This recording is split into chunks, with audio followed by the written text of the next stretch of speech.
2014 러시아 소치 동계올림픽 개막식이 있던 날 러시아가 친서방 국가인 우크라이나의 크림반도를 침공하고 강제 병합하면서부터 흑해연안의 지역과 카스피해 지역이 국제적인 주목을 받고 있습니다. 그런데 카스피해에 접한 한민족과 같은 핏줄의 국가가 새로운 주목을 받으면서 대한민국의 역할이 급격하게 부상하고 있습니다. 국토전략TV 올림픽 배구 여제 김연경 선수가 터키에서 벌어지고 있는 대규모 산불 사건에 산림복원을 위한 나무를 기부를 하면서 터키에서는 한국에 대한 우호 감정이 더욱 폭발하고 있습니다. 도쿄올림픽에서 영웅으로 등극한 김연경 선수가 자신의 SNS에 형제의 나라 터키를 응원한다고 언급하며 나무 여러 그루를 기부한 데 이어 이에 뒤따른 한국 시민들의 온라인 나무 기부 운동 참여가 빗발치고 있습니다. 이러한 소식은 터키 현지 언론 매체에 소개되면서 폭발적인 터키 시민들의 관심을 갖고 있습니다. 2002년 월드컵에 이어 터키 현지에서는 한국에 대한 우호 감정이 폭증하고 있는 상황인데요. 터키는 과거 고구려 발해 시절 우리 민족과 동맹관계를 맺어서 당나라를 견제하고 공동으로 전투를 벌였던 경험이 있는 민족입니다. 돌궐족은 만주평야, 몽골 초원을 거쳐서 유럽의 아나톨리아 지역까지 이주하게 됐는데요. 심지어 언어구조, 문법구조도 동일해서 일부 인류학자들은 터키로 대표되는 돌궐족은 우리 민족과 가까운 친척관계이며 우리나라 현재 대구시의 지명인 달구 역시 고대 투르크에서 기원한 명칭이라는 학계의 분석까지 나오고 있습니다. 우리 민족과 투르크 민족의 관계는 사실상 친척관계였다는 사실이 국민들에게 널리 알려지며 한국인들 사이에서는 터키인들에 대한 우호 감정이 매우 높아지는 추세입니다. 그러나 돌궐족은 터키만 있는 것이 아닙니다. 최근에 크게 주목받는 나라 중에는 바로 아제르바이잔이 있습니다. 아제르바이잔은 카스피해를 맞닿고 있는 반도 지형의 나라입니다. 그런데 이 나라에 한국 기업들의 진출이 크게 늘면서 제2의 한국이 될지 주목되고 있습니다. 아제르바이잔은 유럽의 가장 끝에 있는 나라로서 아시아와 유럽의 경계에 있는 나라인데요. 지정학적 위치 특성상 늘 긴장이 흐르고 있는 나라입니다. 불과 몇 달 전까지만 해도 친러시아 성향의 국가인 아르메니아와 친터키, 친서방 성격의 아제르바이잔이 서로 전쟁을 하면서 전 세계를 충격에 몰아넣은 바 있습니다. 흑해와 카스피해를 둘러싼 이 좁은 땅은 남쪽으로 내려오려는 러시아의 세력과 친서방의 터키 세력, 이란을 중심으로 한 이슬람 세력이 교차하는 지역입니다. 강대국 세력들이 교차하는 지점에 위치하고 있어 열강에 둘러싸여 침탈을 경험하였고 한반도와 같은 분단국가가 됐습니다. 그런데 아제르바이잔에서 석유가 나기 시작하면서 이 나라의 운명이 바뀌고 있습니다. 아제르바이잔은 석유와 천연자원을 통해 엄청난 부유한 국가로 거듭나고 있습니다. 카스피해의 중앙부 반도 지형에 자리 잡은 아제르바이잔의 수도 바쿠시에는 초고층의 현대 건축물들이 들어서고 있고 지하철 1호선, 2호선을 비롯해 엄청난 서구적인 현대 도시가 만들어지고 있습니다. 이 때문에 한국의 많은 건설업체들과 기업들이 건설 분야를 비롯한 여러 사업 분야에 진출해 있는 상황입니다. 터키를 비롯한 카프카스 지역의 정치적 지형도를 살펴보면 터키와 아제르바이잔은 같은 돌궐 계열의 민족으로서 우호 감정을 가지고 있고 터키와 아제르바이잔 사이에 있는 그루지아는 러시아와 국경 갈등을 겪고 있어 친서방 성향의 터키, 아제르바이잔과도 매우 우호적인 성향을 갖고 있습니다.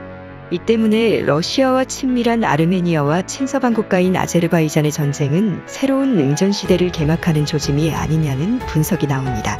최근 러시아는 흑해의 진주, 크림반도를 침공하면서 흑해연안에 대한 패권을 자각하려는 데에 이어 카프카스 지역뿐 아니라 카스피해의 제해권을 장악하기 위한 시도를 하고 있는 상황인데요. 러시아의 맹방인 이란과의 해상 군사훈련을 해적을 퇴치한다는 목적으로 카스피해에서 공동 군사훈련을 진행하고 있어 미국을 비롯한 서방 국가들이 크게 긴장하고 있습니다. 여기에 더해서 러시아는 모스크바에서 볼가강 운하를 통해 카스피해까지 연결되는 운하를 더 밑으로 연장하여 카스피해에서 이란을 거쳐 인도양으로 빠져나가는 새로운 전략적 출구를 모색하고 있는 상황입니다. 카스피해는 사실상 대륙 한가운데에 위치한 세계 최대의 내륙 호수이지만 러시아의 볼가와 동강 운하를 통해 흑해와 지중해로 연결돼 있습니다. 이 때문에 러시아의 운하만 통과할 수 있는 선박이라면 카스피해로 진출입이 가능합니다. 그러나 러시아는 카스피해를 빠져나와 흑해바다로 나온다고 하더라도 지중해와 흑해의 관문인 다르다넬스 해역과 보스포러스 해역을 빠져나가기 위해서는 몽트레 협약에 따라서 터키 정부의 승인을 받고 흑해를 빠져나갈 수밖에 없습니다. 터키는 나토의 맹방이고 설령 러시아의 선박이 보스포루스 해협을 빠져나온다고 하더라도 서방이 장악한 지중해와 수에즈 운하를 관통하는 것은 매우 어려운 일인데요. 이 때문에 최근 러시아는 카스피해를 통과해서 러시아의 맹방인 이란에 대규모 운하를 건설할 계획을 노출해 세계적인 충격을 줬습니다.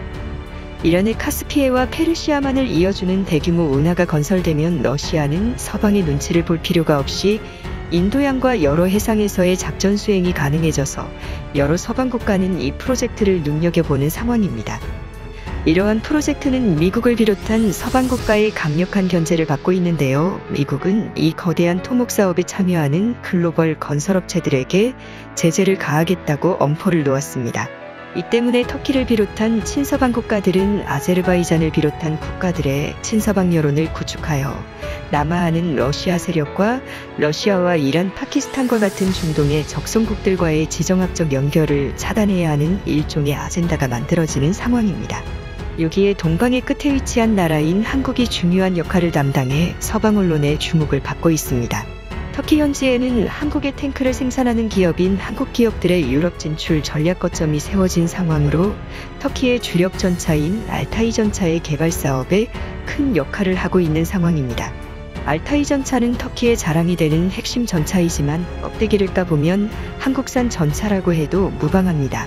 상당수의 기술이 한국 기업들의 것이 녹아져 있기 때문입니다. 이러한 사실은 서방 언론의 주목을 받고 있습니다.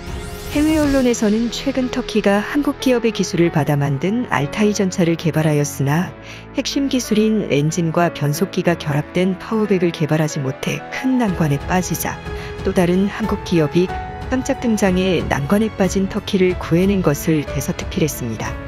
터키 정부는 한국 측에 강력하게 지원 요청을 해서 한국의 엔진 개발 회사인 디사와 S사 측의 도움으로 알타이 전차에 알맞는 파워백 엔진 개발에 성공해내면서 터키에서 생산하는 알타이 전차에 한국산 핵심 장비가 수출될 수 있을 것으로 전망되고 있습니다.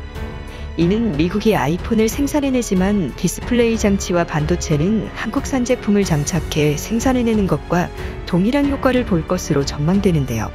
이러한 한국-터키 간 방산협력 덕분에 한국의 대기업들은 이스탄불, 앙카라 같은 터키 대도시 지역의 대중교통 시스템 구축과 보스포러스 해협 횡단 사업과 같은 터키의 거대 토목 사업에 진출하고 있습니다. 이스탄불과 이즈미르에는 경전철 시스템 구축 등 한국의 기업들이 방산물자 수출에 이어서 인프라 구축 사업까지 덤으로 얻어내는 상황입니다. 이러한 터키에서의 쾌거들은 터키의 맹방이자 같은 돌궐민족 국가인 아제르바이잔에도 영향을 주고 있습니다. 아제르바이잔은 아르메니아와의 전쟁과 러시아의 위협으로 인해 한국산 무기를 대량 구매를 시도하고 있습니다. 아제르바이잔 측에서는 친러시아 국가인 아르메니아와의 전쟁 이후 한국산 최신 전차 100여 대를 구매하기 위해서 한국 기업 측에 접촉을 시도한 상황입니다. 그뿐 아니라 최근에는 터키, 조지아, 아르메니아를 연결하는 철도까지 완공된 상황으로 장기적으로는 카스피해를 횡단하는 세계 최장의 대교를 건설할 계획이 수립되고 있습니다. 카스피해는 한국의 서해 바다보다 깊은 바다이고 넓은 바다이지만 아제르바이잔의 수도인 바쿠에서부터 건너편 투르크메니스탄까지는 해저 지형이 봉긋하게 솟아있는 독특한 지형 조건을 갖고 있습니다. 이 때문에 카스피해를 관통하는 세계 최대 규모의 다리가 조만간 건설될 것으로 전망되고 있는데요. 이 프로젝트가 진행될 경우 현재 터키에서 초대형 토목공사를 담당하고 있는 우리 주요 건설업체들과 아제르바이잔에 대거 진출한 우리 기업들이 이 사업을 수주할 가능성이 매우 높은 상황입니다. 이 대교 건설 프로젝트가 진행될 경우에는 한국에서부터 아제르바이잔을 거쳐 터키 유럽까지 연결되는 신규 육상 루트가 만들어져 러시아나 중국, 중동 국가들의 눈치를 볼 필요가 없는 새로운 실크로드가 탄생할 수 있을 것으로 관측됩니다. 이러한 아제르바이잔의 급격한 성장세는 한국의 기업들이 적극 돕고 있는 상황으로 한국의 신북방 정책의 핵심 국가가 되고 있는데요.